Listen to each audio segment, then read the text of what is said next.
प्रणाम। मैं हूं महायोगी सत्येंद्रनाथ। मनुष्य जितना विचित्र स्वयं है उतना ही विचित्र ये संसार है। उससे भी विचित्र ये ब्रह्मांड और ये अनंत सत्ता है। और वैसा ही रहस्यमय है ईश्वर का अस्तित्व। ईश्वर से जुड़ने के लिए अनेकों माध्यम, अनेकों संप्रदाय, अनेकों धर्म बने हैं। लेकिन कोई भी धर्म, कोई भी संप्रदाय हो या कोई दूसरा माध्यम हो, लेकिन सब की शुरुआत मनुष्य की इस मानव रचना से ही होती है। इसलिए शरीर को देव मंदिर कहा जाता है। हमारा संपूर्ण शरीर अपने आप में एक मंदिर है।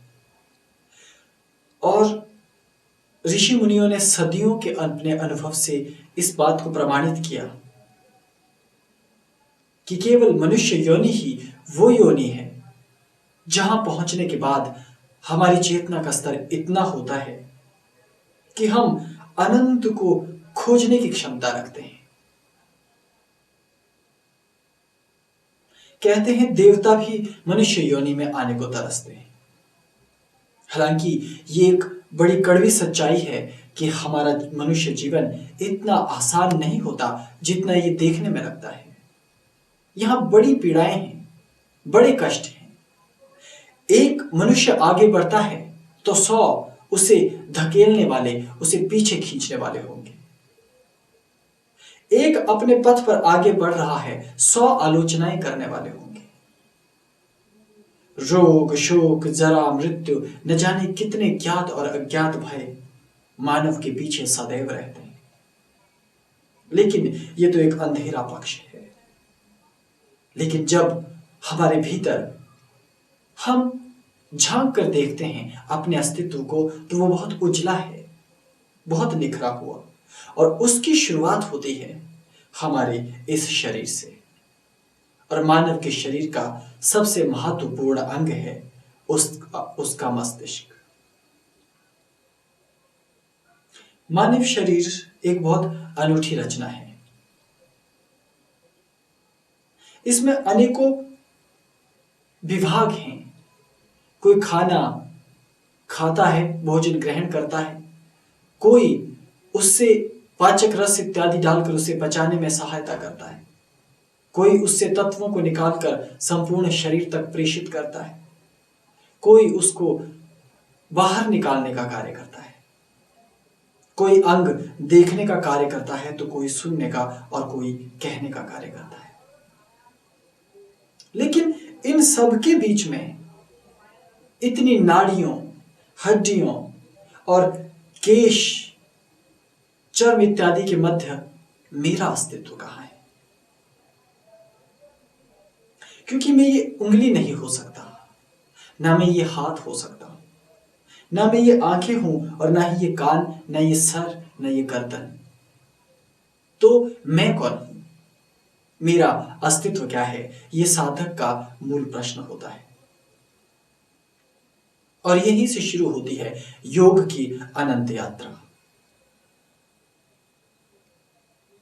ब्रह्मांड के जितने भी रहस्य हैं या मनुष्य जीवन की जितनी भी कलाएं हैं, गीत, संगीत, नृत्य, हास्य, जितने भी भाव हैं, सुख, दुख, क्लेश, वीर, रौद्र, करुण, ममत्व, स्नेह, श्रृंगार, वीर भाव इत्यादि समस्त भावों सहित ज्ञान, विज्ञान, चेतना, प्रसन्नता, ये सब हमारा मस्तिष्क समझता है।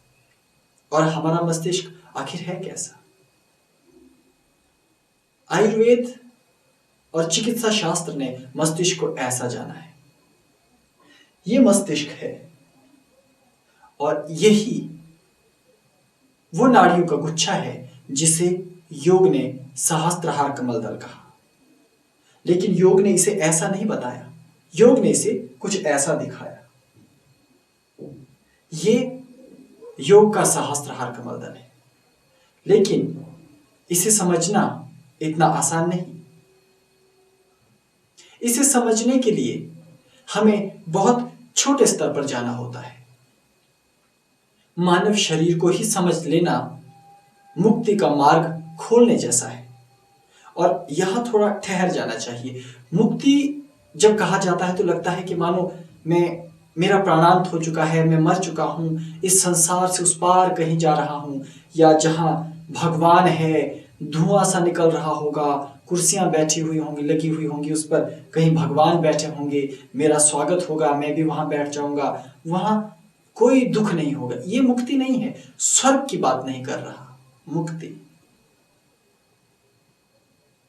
मुक्ति, स्वर्ग, जीवन, मृत्यु, ये सब समझने जैसे विषय हैं और बहुत बड़े विषय हैं। मुक्ति का तात्पर्य है कि तुम्हारा ज्ञान इतना अधिक हो गया है कि प्रकृति के जो नियम हैं, उन नियमों के अंदर, उन नियमों की भी छोटी छोटी कमजोरियां हैं। तुम कहोगे ये कैसी बात मैं कह रहा हूं। मनुष्य ने नियम बनाए हैं जिन्हें कानून कहा जाता है, इन्हें तोड़ा जा सकता है क्योंकि हर देश का अपना एक अलग कानून है। और यदि तुम्हारे अंदर सामर्थ्य है, पृथ्वी से बाहर जाने का विज्ञान खरीदने की तुम्हारे भीतर सामर्थ्य है, तो दूसरे ग्रह पर जाकर बसने में भी तुम समर्थ हो। तो मनुष्यों के द्वारा बनाए गए कानून की मैं और नियमों की मैं बात नहीं कर रहा। प्रकृति के कुछ अज्ञात दृश्य अदृश्य नियम होते हैं जिनको आप और हम नहीं बदल सकते। सूर्य चमक रहा है, मैं उसे अपनी इच्छा से बंद नहीं कर सकता। पृथ्वी में आकर्षण है, वशीकरण की क्षमता है। यदि मैं ऊपर की ओर उछलता हूं तो वो कुछ हद तक, जहां तक उसकी सीमाएं हैं, वो मुझे वापस अपनी ओर बुला लेगी। इसी प्रकार प्रकृति के नियम हैं और मैं उनसे बंधा हुआ हूं। लेकिन जब हम मुक्ति प्राप्त कर लेते हैं तो इन नियमों की उन छोटी छोटी कमियों को जान जाते हैं और उनसे पार होने के उपायों को जान जाते हैं, तो ये प्रकृति हमें सीमित परिधि में बांध कर नहीं रख पाती, अपने दिए गए नियमों में बांध कर नहीं रख पाती। लेकिन उस शक्ति को प्राप्त करने के लिए हमें इसी शरीर की सहायता लेनी होती है और इसका आधार है ये मस्तिष्क, नाड़ियों का गुच्छा जिसको कहा गया सहस्त्रहार कमल दल। लेकिन सहस्त्रहार कमल दल की यात्रा बहुत छोटी इकाई से होती है। हमारा शरीर, इस शरीर में पंच कर्मेंद्रियां बताई गई। हम किसी चीज को छू सकते हैं, हम कुछ स्वाद ग्रहण कर सकते हैं, हम देख सकते हैं, हम सुन भी सकते हैं। हम ग्रहण करने की ऐसी अद्भुत क्षमताओं से भरे पड़े हुए हैं कि हम जितना चाहें उसमें वृद्धि कर सकते हैं। लेकिन उन सब की सामर्थ्य एक छोटे से मस्तिष्क में ही है, एक सहस्त्रहार कमल दल। और वो सहस्त्रहार कमल दल, उसे ही मैं कहा गया है, अर्थात मेरा अस्तित्व क्या है, मैं कहां हूं। मैं उसी मस्तिष्क के भीतर कहीं हूं, किंतु मेरा हाथ सदैव अपने फेफड़ों की ओर, अपनी छाती की ओर क्यों जाता है। इस मस्तिष्क के साथ हमारी रीढ़ की हड्डी जुड़ी रहती है। उसके भीतर एक नाड़ी है जिसे आयुर्वेदाचार्यों ने और योगियों ने सुषुम्न नाड़ी कहा। इस सुषुम्न नाड़ी के भीतर अन्य उपनाड़ियां होती हैं। इसी प्रकार बड़ी बारीकी से आयुर्वेदाचार्यों ने शल्य चिकित्सा के द्वारा शरीर की एक एक नाड़ी को देखा, एक एक तंतु की चिकित्सा भी करके देखी। योगियों ने एक एक नाड़ी को अनुभव किया और उसकी विराटता को जाना। यदि अनंत की यात्रा को जानना है, संपूर्ण मनुष्य के विकास को जानना है, मुक्ति के द्वार को जानना है, अपने आप को जानना है, तो मस्तिष्क को जानना होगा और मस्तिष्क के साथ साथ इस शरीर को भी जानना होगा। हमारा ये शरीर पंच तत्वों से बना है और इन्हीं पंच तत्वों से ये संपूर्ण ब्रह्मांड बना है। और इस ब्रह्मांड में जो कुछ भी घटित हो रहा है वो मेरे शरीर में पहले से उपस्थित है, अर्थात मेरा मस्तिष्क इस संपूर्ण ब्रह्मांड के विकास को समझने की क्षमताओं से भरा पड़ा हुआ है। इसलिए भारत में तंत्र मत में ये कहा कि 10 महाविद्याओं को जान लो तो संपूर्ण ब्रह्मांड का उत्पत्ति से लेकर विनाश का ज्ञान प्राप्त हो जाएगा। योगियों ने कहा मूलाधार से लेकर सहस्त्रहार तक चक्रों का जागरण कर लो तो मस्तिष्क इतना तीव्र हो जाएगा कि हम अनंत ब्रह्मांड के रहस्य को समझने लग जाएंगे। ये अनंत ब्रह्मांड इतना आसान समझने में नहीं है। ये ब्रह्मांड बहुत ही विशाल, बहुत ही अनंत है। ये देख लीजिए,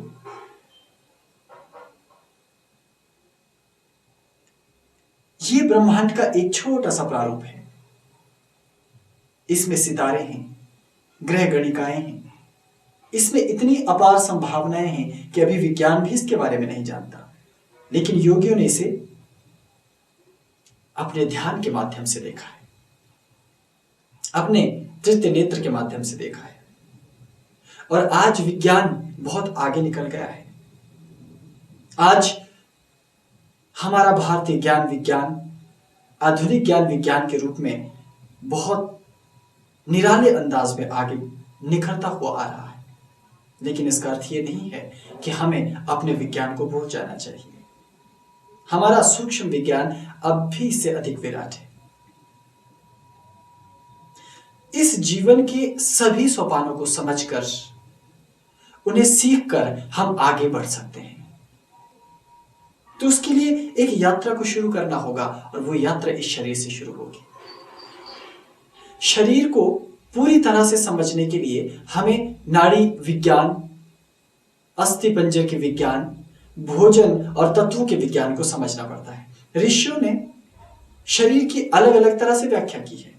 एक तो तत्व प्रधान कि बहुत सूक्ष्म सूक्ष्म ऐसे कण हैं जो 5 प्रमुख कण हैं, जिनको पंच तत्व कहा गया। उन्हीं मूलभूत तत्वों से इस शरीर को बना हुआ बताया गया। लेकिन सूक्ष्मवादी उससे भी पीछे की बात करते हैं। वो कहते हैं कि पृथ्वी में केवल 2 ही तत्व हैं, एक शिव और शक्ति।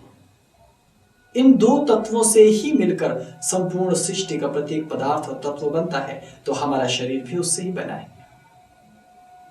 लेकिन हम इसे कैसे जान सकते हैं?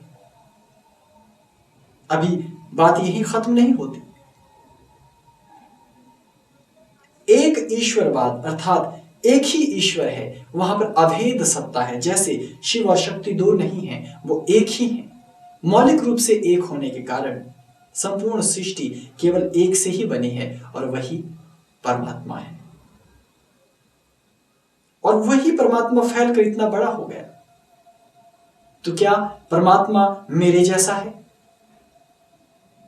क्या देवी देवताओं को जैसा हम देखते हैं या उनका चित्र हमारे पूजन स्थल पर है, क्या वो ठीक वैसे ही हैं? या जो मैं अपने आप को आईने में निहार कर देखता हूं या पाता हूं, क्या मैं वैसा हूं? मेरा असली अस्तित्व क्या है? इस सृष्टि का असली अस्तित्व क्या है? ये सब जानने की कला ही अपने भीतर चेतना को जागृत करने की कला है। और हाँ, यहां विशेष बात ये कि इस चेतना को जागृत करने के लिए ये जरूरी नहीं है कि तुम धार्मिक कहलाओ। धर्म बहुत बाद में आता है। धर्म पृथ्वी पर विशेष संप्रदाय और मान्यताओं को मानने वाले लोगों का एक समूह धर्म कहलाता है। या जो प्राकृतिक गुण हैं, सौहार्द, प्रेम, करुणा, ममत्व, स्नेह, भ्रातृत्व, इन सब गुणों को धारण करना धर्म कहलाता है। लेकिन यहां धर्म की बात मैं नहीं कर रहा। यहां पूरी तरह से भौतिक बात हो रही है। तुम भगवान को मानो या न मानो, इससे कोई फर्क नहीं पड़ता। और तुम किसी भी भगवान को मानो, वो तुम्हारी इच्छा। भारत में योगियों ने कहा कि ईश्वर को मूर्ति के रूप में बनाकर पूज लेने से कुछ नहीं मिलेगा, या ईश्वर को निराकार रूप में मान लेने से भी कुछ नहीं मिलेगा, क्योंकि ये दोनों तुम्हारे दिमाग के द्वारा समझी गई और समझे जा सकने वाली क्रियाएं हैं, जबकि ईश्वर तो इस मस्तिष्क से परे का विषय है। वो बहुत ही अद्भुत और अलौकिक विषय है। इसलिए वहां तक पहुंचकर ही तुम उस बात को करना। अभी से ईश्वर के नाम पर लड़ो मत, झगड़ो मत। ये मत कहो मैं हिंदू, मैं मुसलमान, मैं ईसाई, या मैं शिव का उपासक या शक्ति का, या क्योंकि तुम तो कुछ जानते ही नहीं हो। वो तो तुमने सीख लिया तुम्हारे पिता से, माता से, किसी संत से, किसी गुरु से, वो नकली है। तुम्हारे भीतर एक ऐसी तरंग है, एक ऐसी शक्ति है जो तुम्हें उस सत्य तक पहुंचा देगी जिसे फिर तुम कोई भी नाम दे सकते हो। और उसे जानने की पूरी प्रणाली पूरी तरह से अधार्मिक है, पूरी तरह से नास्तिक है। और नास्तिक का मतलब गलत भी होता है। नास्तिक का मतलब है जो प्रत्येक तत्वों को नकार ही दे। लेकिन तुम्हें न तो नास्तिक बनना है, न तो आस्तिक। तुम्हें दोनों से मुक्त हो जाना है, अलग हो जाना है, और फिर अपने इस शरीर को जानने की चेष्टा करनी। हमारे शरीर के भीतर सप्त चक्र दिखाए गए, और यदि तुम इन सप्त चक्रों के जागरण की तरफ ध्यान दो तो बहुत कुछ घटित हो सकता है। एक एक चक्र में अनंत ऊर्जा है। तुम एक ही जीवन में बहुत कुछ हो सकते हो। जैसे एक व्यक्ति यदि अपने आप को ईश्वर का पुत्र कहता है, ईश्वर का अवतार या अंश कहता है, तो वहीं दूसरी ओर दूसरा व्यक्ति अपने आप को महान कवि, महान लेखक, महान राजनेता या महान अर्थशास्त्री कह सकता है। लेकिन याद रहे कि सब में एक ही चीज है, वो है एक ही हमारा मस्तिष्क। ये मस्तिष्क इतना विचित्र है कि इसी के भीतर वैज्ञानिक है, इसी के भीतर ईश्वर के अवतारी पुरुष हैं, इसी के भीतर ज्ञान, विज्ञान और कला है। इसी मस्तिष्क के भीतर तुम्हारा संपूर्ण अस्तित्व है। और इसे जान लेना ही सृष्टि के अज्ञात के रहस्यों को जान लेने जैसा है। इसलिए इसे समझना होगा। और इसकी शुरुआत कैसे होगी, उसके लिए हमें कुंडलिनी विज्ञान को समझना होगा, पंच तत्वों को समझना होगा। तो शरीर को जानने के लिए कुछ कुंजियां हैं जिन पर तुम काम करो। पहला है पंचतत्व। ये हैं पंचतत्व। इनकी केवल अवधारणा दी गई है। यही पंचतत्व किसी न किसी रूप में तुम्हारे भीतर है। लेकिन ये पंचतत्व भी दो ही तत्वों से मिलकर बने हैं, जिन्हें शिव और शक्ति नामक तत्व कहा गया है। ये हैं दो तत्व। अब ये दोनों तत्व भी दो तत्व नहीं हैं। मौलिक रूप से केवल अति सूक्ष्म इकाई केवल एक ही है, और वो अर्धनारीश्वर के रूप में मानी जाती है, और वो ये है। ये एक ऐसी ऊर्जा है जो स्त्रीलिंग भी है और पुल्लिंग भी है। याद रहे, नपुंसक नहीं, उभयलिंगी जैसी। इसी से संपूर्ण सृष्टि उत्पन्न हुई है। पहले ये एक ही तत्व है। इसी एक तत्व ने मैं एक हूं, बहुत हो जाऊं, ऐसी इच्छा की है। यहीं से वेदों का आरंभ होता है, यहीं से सृष्टि का भी आरंभ होता है, और यहीं से तुम्हारे इस शरीर का भी आरंभ होता है। यही जो तत्व कहता है कि मैं एक हूं, मैं अनेक हो जाऊं, इसी तत्व का एक हिस्सा तुम भी हो। क्योंकि जितने पदार्थ तुम्हारे चारों तरफ हैं वो सब निष्प्राण और निर्जीव लगते हैं, लेकिन उनमें भी गति है। लेकिन जो तुम्हारे भीतर की चेतना है वो सर्वोच्च सोपान पे है।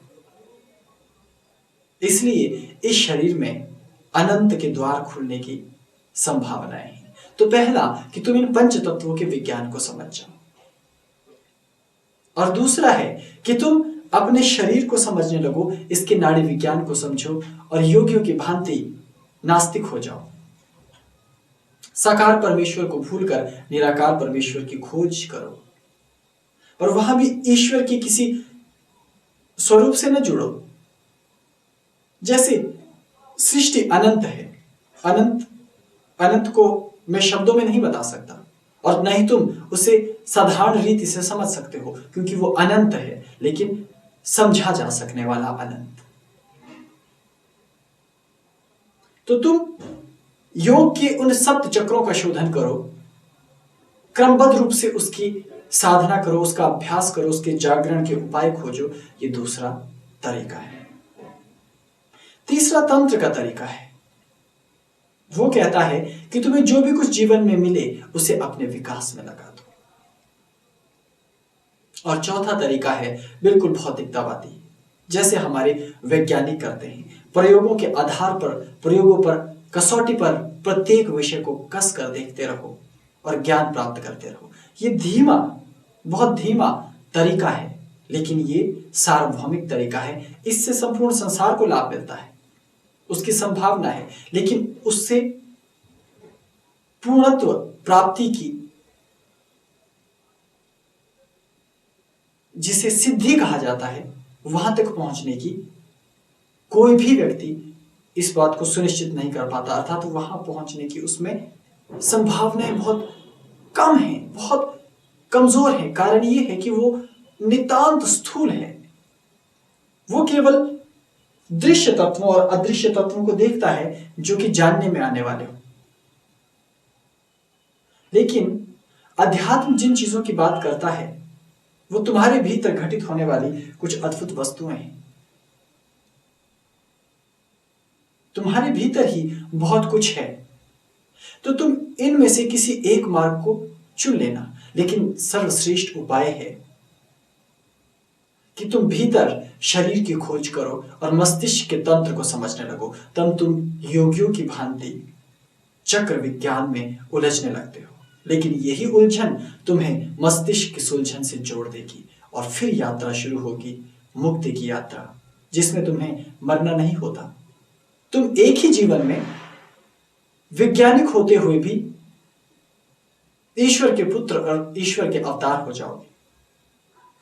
आज तक किसी ने यह नहीं सुना होगा कि कोई गणितज्ञ ईश्वर का अवतार था, क्योंकि तुम्हें एक अलग तरह के ईश्वर के अवतार देखने की आदत हो गई है कि ढीले से कपड़े हों, गले में माला सी हो, या एक अलग सा ही व्यक्ति कोई सूली पर टंगा हुआ सा, कोई बोधि वृक्ष के नीचे बैठा हुआ सा। लेकिन याद रखना, ईश्वर का पुत्र कोई चिकित्सक भी हो सकता है, कोई दुकानदार भी हो सकता है, कोई वैज्ञानिक या कोई दर्शन शास्त्री भी हो सकता है, एक छोटा सा बालक या किसी मंदिर में झाड़ू पोछा करने वाला एक साधारण सा पुजारी भी हो सकता है। संभावनाएं तुम्हारे ही भीतर है, तुम्हारे ही इस मस्तिष्क के भीतर। तो इसके द्वार जब तुम्हारे लिए खुल जाएंगे तो तुम अपने भीतर निहार सकोगे। तो उम्मीद है तुम अभी से इसकी तलाश शुरू कर दोगे। अभी के लिए इतना ही। ओम नमः शिवाय।